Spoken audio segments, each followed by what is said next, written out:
Movie की शुरुआत होती है बड़े से भयंकर समंदर से। उसमें बेहद बड़ी बड़ी लहरें उठ रही थी। उसमें एक सेलर शिप भी था जो मरमेड का शिकार कर रहे थे। इसी बीच हम एरिक को देखते हैं जो इन लोगों को ऐसा करने से रोक रहा था। उसको इन सब चीजों में कोई इंटरेस्ट नहीं था। उसको सिर्फ एंटिक चीजों का कारोबार करना था। वहाँ ग्रिम्स आता है और उसको समझाता है कि उसे आगे कुछ बेहतर करना होगा। दूसरी शिप्स बेहतर सामान ले जाकर पैसा कमा रहे थे, लेकिन एरिक के तो कुछ और ही प्लान्स थे। वो दूरबीन निकालकर समंदर में देख रहा था कि बड़ी सी लहर आकर शिप से टकरा जाती है और उसकी दूरबीन समंदर में गिर गई थी। सीन अब शिफ्ट होता है समंदर के अंदर। वहाँ एक अलग ही दुनिया बसी थी जो हमारे समझ से बाहर थी। एक एक करके वहाँ मरमेड जमा हो रही थी। ये सारे समंदर के राजा किंग ट्राइटन की बेटियां थी। उसकी 7 बेटियां थी, मगर वहाँ सिर्फ 6 बेटियां उपस्थित थी और जो सबसे छोटी बेटी थी उसका नाम एरियल है, वो यहाँ मौजूद नहीं थी। तो राजा अपने एडवाइजर क्रैब को भेजता है एरियल को ढूंढने के लिए। वो बेचारा उसको इतनी बड़ी समंदर में ढूंढने के लिए निकल पड़ता है।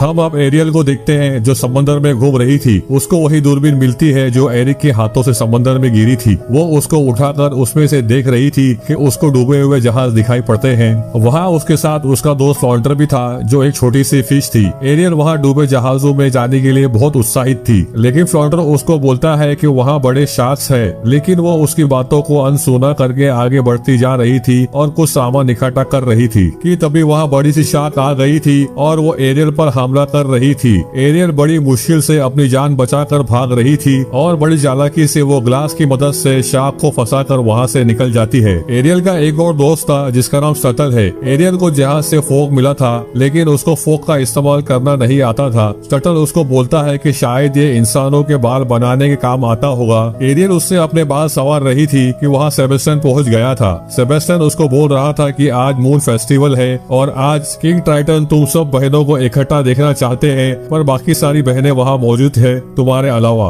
एरियल बड़ी तेजी से तैर रही थी। अंधेरे में हम 2 आंखें देखते हैं। वहाँ बड़ा सा ऑक्टोपस था। एक गोले में हमें समुद्री चुड़ैल दिखती है जिसका नाम अर्सला था, जिसने एरियल पर नजर रखी हुई थी। एरियल अपने पिता के पास पहुँच गई थी, पर उसके पिता उससे नाराज थे क्योंकि उसको इंसानों से बहुत लगाव था। जिस पर एरियल बोल रही थी कि समंदर के बाहर की दुनिया कितनी बेहतर है, वो उन लोगों को ऊपर जाने क्यों नहीं देते। हमें अब पता चलता है कि एरियल की माँ को इंसानों ने मारा था, जिसकी वजह से अब मरमेड और इंसानों का मिलाप मुश्किल है। एरियल को भी अब ये ऑर्डर फॉलो करने होंगे। उसको अब किसी भी इंसान से जुड़ी हुई चीजों से दूर रहना होगा। एरियल वहाँ से नाराज होकर चली जाती है, लेकिन राजा को पता था कि एरियल उसकी बातों को नहीं मानेगी। इसके लिए वो सेबेस्टियन को एरियल पर नजर रखने के लिए भेज देते हैं। एरियल अपने केव में आती है। वहाँ हम देखते हैं कि एरियल ने ढेर सारी इंसानों से जुड़ी चीजों को जमा कर रखा है। वहाँ बेशुमार चीजें थी जिसको देखकर वो सोच रही थी कि इंसान समंदर के बाहर की दुनिया में कितनी बेहतरीन जिंदगी बिताते होंगे। उसको समंदर के बाहर की दुनिया देखी थी। वो गाना गा रही थी कि उसको महसूस होता है कि ऊपर धमाके हो रहे हैं। वो तेजी से तैरकर बाहर आकर देखती है। वहाँ एक शिप थी, उसमें खूब सारी आतिशबाजियां हो रही थी। ये एरिक का शिप था जो सेलिब्रेट कर रहे थे।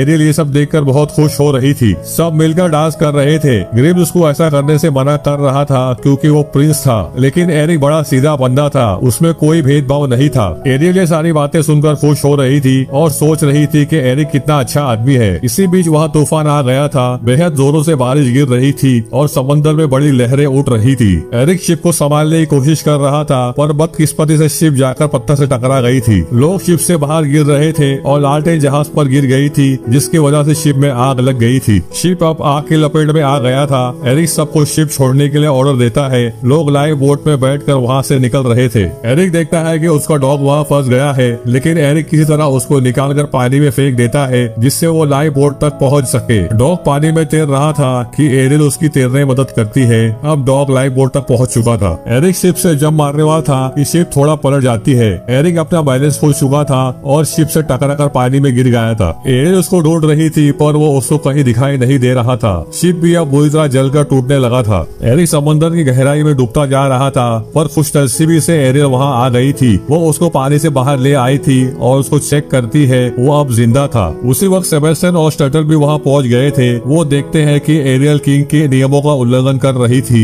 लेकिन वो डिसाइड करते हैं कि ये बात किंग को कोई नहीं बताएगा। एरियल एरिक को होश में लाने की कोशिश कर रही थी। अब वो होश में भी आने लगा था, लेकिन उसी वक्त वहाँ एरिक के सैनिक भी आ गए थे। एरियल उन लोगों को आता देख वहाँ से निकल जाती है और पत्थरों के पीछे से उसको देख रही थी। हम देखते हैं अर्सला गोले में ये सब होता हुआ देख रही रही थी और वो इस मौके का फायदा उठाना चाहती थी, क्योंकि ऐसा करने के पीछे उसका बहुत बड़ा कारण था। सेबेस्टियन एरियल को समझाता है कि उसको इंसानों के इतना करीब नहीं जाना चाहिए, इंसान बहुत खतरनाक होते हैं। जिस पर एरियल बोलती है कि सारे इंसान बुरे नहीं होते, कुछ अच्छे भी होते हैं। अब वो बहुत खुशी महसूस कर रही थी। एरिक भी नॉर्मल हो चुका था और उसकी माँ से पूछ रहा था कि आप लोगों को वो लड़की मिली जिसने उसको बचाया था, लेकिन वो रिप्लाई करती है कि उन लोगों को ऐसी कोई लड़की नहीं मिली। एरिक अब डिसाइड करता है कि वो अब खुद ही इस लड़की को ढूंढेगा और उसको भी अब लग रहा था कहीं वो मरमेड तो नहीं। वो अब समंदर किनारे पर और शिप में घूमकर गाना गाकर उसको पुकार रहा था। समंदर के अंदर एरियल भी अब बेचैन सी रहने लगी थी।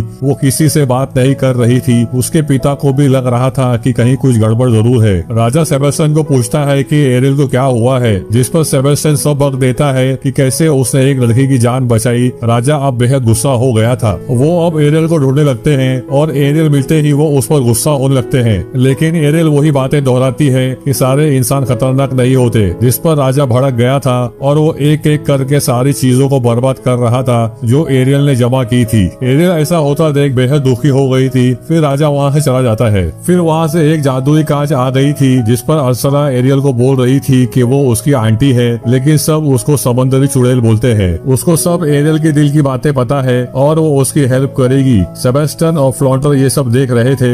अर्सला बोल रही थी कि वो उसको इंसानों की दुनिया में जाने के लिए वो उसकी मदद करेगी, वो उसको इंसान जैसा बनाएगी, पर उसकी कुछ शर्तें हैं जो उसको माननी होगी। पहली शर्त थी कि उसको 3 दिन के अंदर उसको वापस लौटना होगा और ट्रू किस करके। अगर उसने ट्रू किस नहीं किया तो उसको हमेशा के लिए उसके पास रहना होगा, लेकिन जब वो इंसान बनेगी तो वो पानी में तैर नहीं पाएगी और उसको उसकी सुरीली आवाज अर्सला को देनी होगी। लेकिन एरियल अर्सला की इतनी सारी शर्तें सुनकर परेशान हो गई थी और वहाँ से जाने लगी थी। लेकिन अर्सला अब अपनी आखिरी चाल चलती है। वो उसके पिता के खिलाफ उसको भड़का रही थी और बोल रही थी कि एरियल को सारी जिंदगी पानी में ही बितानी होगी। एरियल अब उसकी बातों में आ गई थी। एरियल उसकी सारी शर्तें मान लेती है। अर्सला एरियल पर जादू करती है। अब एरियल अपनी सुरीली आवाज खो चुकी थी। अर्सला ने उसकी आवाज को उसके गले के लॉकेट में डाल दिया था। अब वो इंसान बनने लगी थी। वो मरमेड की तरह पानी में नहीं रह सकती थी। वो तेजी से पानी के बाहर आकर सांस लेती है। वहाँ एक मछुआरा मछली पकड़ने आया था। एरियल उसके जाल में फंस गई थी। मछुआरा उसको देखकर शॉक हो गया था। एरियल के पैर भी अब आ चुके थे। वो मन ही मन में खुश हो रही थी। इसी बीच फ्लॉन्टर, सेबेस्टियन और स्टटल भी वहाँ आ गए थे। इनको भी अब पता चल गया था कि एरियल अब मरमेड नहीं रही। सेबेस्टियन फ्लॉन्टर को पानी में धक्का देता है और सेबेस्टियन और फ्लॉन्टर एरियल के साथ ही रहते हैं। मछुआरा एरियल को पैलेस में ले आया था। उसको देखकर सब परेशान हो गए थे कि इतने बड़े समंदर में ये जिंदा कैसे रही। इसको अब नहला धुला कर अच्छे कपड़े पहना देते हैं। वो मन ही मन में गाना गा रही थी, पर वो उसकी आवाज खो चुकी थी। एरिक भी उसको मिलने आया था। उसको लग रहा था कि ये वही लड़की है जिसने उसकी जान बचाई होगी, लेकिन एरियल कुछ रिप्लाई नहीं कर पाती और एरिक अब वहाँ चला गया था। सेबेस्टियन एरियल को याद दिलाता है कि उसको 3 दिन खत्म होने के पहले उसको ट्रू किस करनी होगी। तो एरियल सेबेस्टियन को किस करती है। सेबेस्टियन बोलता है कि उसको एरिक को किस करना होगा, नहीं तो अर्सला तुमको हमेशा के लिए उसके पास रख लेगी। लेकिन एरियल उसकी बातों पर ध्यान नहीं दे रही थी और वहाँ से चली गई थी। इससे बीच स्टटल भी वहाँ आ गया था। एरियल अब एक बड़े से कमरे में आ गई थी जहाँ बेशुमार एंटीक चीजें रखी हुई थी जो एरिक ने समंदर से इकट्ठा की थी। एरियल को मरमेड का शोपीस दिखता है। उसी समय एरिक भी वहाँ आ गया था। वो एरियल को अपनी चीजें दिखाने लगता है। एरियल एक पत्थर को तोड़ देती है जिसमें डायमंड निकला था, जिसके बारे में एरिक को पता नहीं था। एरियल अब शंख भी बजा रही थी। एरिक एरियल को ये सारी चीजें करता देख बहुत इम्प्रेस हो गया था। इसी बीच ग्रिम्स भी वहाँ आ जाता है और एरिक को पूछता है क्या उन लोगों को वो लड़की ढूंढना जारी रखना होगा। एरिक रिप्लाई करता है हाँ। एरिक ग्रिम्स को कैरेज का बंदोबस्त करने के लिए बोलता है और ग्रिम्स रिप्लाई करता है कि हाँ वो जरूर बंदोबस्त करेगा। अगले दिन वो दोनों घोड़ा गाड़ी में बैठकर वहाँ से जाने लगे थे। सेबेस्टियन भी उनका पीछा कर रहा था। एरियल भी अब घोड़ा गाड़ी चला रही थी। वो अब गाँव पहुँच चुके थे। एरियल वहाँ की चीजों को देख बेहद खुश हो रही थी और वो खुशी के मारे झूम रहे थे। शाम हो गई थी। एरिक को बोट दिखती है। एरिक एरियल को घुमाने के लिए बोट पानी में उतार देता है। अब तीनों वहाँ जमा हो गए थे और उनको लग रहा था कि यही मौका है। एरियल को एरिक को किस कर देना चाहिए, उसके बाद वो इंसान बन जाएगी और अर्सला का सारा प्लान फ्लॉप हो जाएगा। एरियल और एरिक बेस्ट मोमेंट बिता रहे थे। इतने करीब आ चुके थे कि वो लोग किस करने वाले थे कि तभी अर्सला की भेजी मछलियां बोट पलट देती है और अर्सला अब बहुत गुस्से में थी। बोल रही थी कि ऐसा नहीं हो सकता और उसको ही कुछ करना होगा। हम अब किंग को देखते हैं। वो बेहद गुस्से में थे और अपनी बेटियों से पूछ रहे थे क्या किसी ने एरियल को देखा है, जिस पर वो बोलते हैं कि उसको किसी ने नहीं देखा। फिर उसके बाद वो सब उसको ढूंढने निकल पड़ते हैं। दूसरी तरफ एरियल और एरिक घर लौट आए थे और वो बहुत खुश थे, जिस पर ग्रिम्स उसको पूछ रहा था था कि शायद उसको वही लड़की मिल चुकी है जिसने उसकी जान बचाई थी, लेकिन वो अब भी श्योर नहीं था और वो रात के वक्त समंदर किनारे आकर उसी लड़की को आवाज दे रहा था। उसको एक लड़की दिखाई पड़ती है। एरिक को लगता है कि ये वही लड़की है जिसने उसकी जान बचाई थी। अगले दिन सेबेस्टियन और शटल वहाँ आ गए थे और उसको बोलते हैं कि आज का आखिरी दिन है, उसको किसी भी तरह से एरिक को किस करना ही होगा। एरियल तैयार होकर एरिक को मिलने जा रही थी कि तभी वहाँ एरिक ने एक लड़की को ले आया था जो बोल रही थी उसने ही एरिक की जान बचाई थी, लेकिन ये कोई लड़की नहीं, ये अर्सला थी जो अपना रूप बदल कर आई थी। ये सब देखकर एरियल दुखी हो गई थी और वहाँ से चली गई थी। टर्टल को किसी की गाने की आवाज आती है और वो उस आवाज को फॉलो करता है और देखता है ये आवाज लॉकेट से आ रही थी जो अर्सला ने पहना था। टर्टल अब समझ गया था कि ये अर्सला है, तो वो जल्दी से एरियल के पास आकर उसको समझाता है कि उसको कुछ जल्दी करना पड़ेगा, नहीं तो वो एरिक को खो देगी। एरियल अब सब समझ चुकी थी और ये सब अब कैसल की तरफ चल पड़ते हैं। ग्रिम्स एरिक को पूछता है कि क्या ये वही लड़की है जिससे तुम प्यार करते हो? कल तक तो वो दूसरी लड़की के साथ खुश था, जिसमें एरिक रिप्लाई करता है कि उसको भी कुछ समझ नहीं आ रहा है और इसी दिन इन लोगों की एंगेजमेंट भी थी। टर्टल और एरिक का डॉग उस लड़की पर हमला कर देते हैं। एरियल भी वहाँ आ गई थी और अर्सला से लड़ रही थी। वो अर्सला के गले का लॉकेट तोड़ देती है जिसके अंदर से निकलने वाली आवाज अब एरियल के गले में जा चुकी थी। एरियल अब बोल रही थी कि उसी ने एरिक की जान बचाई थी। अर्सला अब अपने असली रूप में आने लगी थी। इसी बीच 3 दिन की शर्त खत्म हो गई थी और एरियल अब मरमेड बनने लगी थी क्योंकि इसने अब तक ट्रू किस नहीं किया था। अर्सला अपने साथ एरियल को पानी में लेकर कूद गई थी। वहाँ किंग ट्राइडेंट भी आ गए थे, लेकिन अर्सला बोलती है कि एरियल ने उसके साथ डील की है जिसको कभी तोड़ा नहीं जा सकता। एरियल अब उसकी हुई, लेकिन किंग ट्राइडेंट अपनी बेटी को बचाने के लिए अपनी जानी कुर्बानी दे देते हैं और साथ में जो उनके पास मैजिक था वो भी अर्सला को दे देते हैं। ये उसका प्लान था कि वो राजा को मारकर पूरे समंदर पर राज कर सके।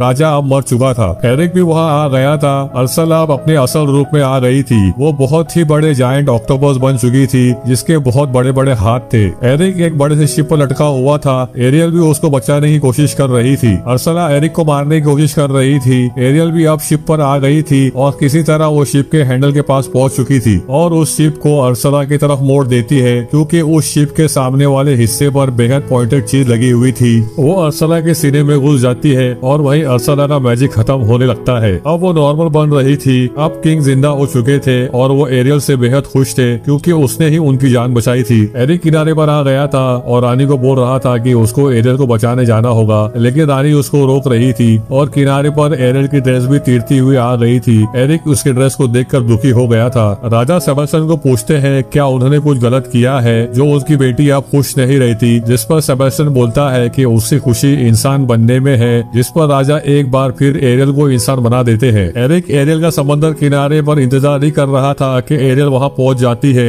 एरियल उसको देख बेहद खुश हो गया था। अब इनकी शादी हो गई थी। ये लोग दुनिया घूमने जाने वाले थे। वो लोग सबसे मिलकर वो अपने पिता से भी मिलने जाती है। वो अपनी सोच पर शर्मिंदा थे कि सारे इंसान अच्छे नहीं होते, पर वो अब इंसानों से खुश थे और फैसला लेते हैं कि इंसान और मरमेड अब साथ में रहेंगे और वो दोनों अपने सफर पर निकल पड़ते हैं और यही इस मूवी का दी एंड हो जाता है।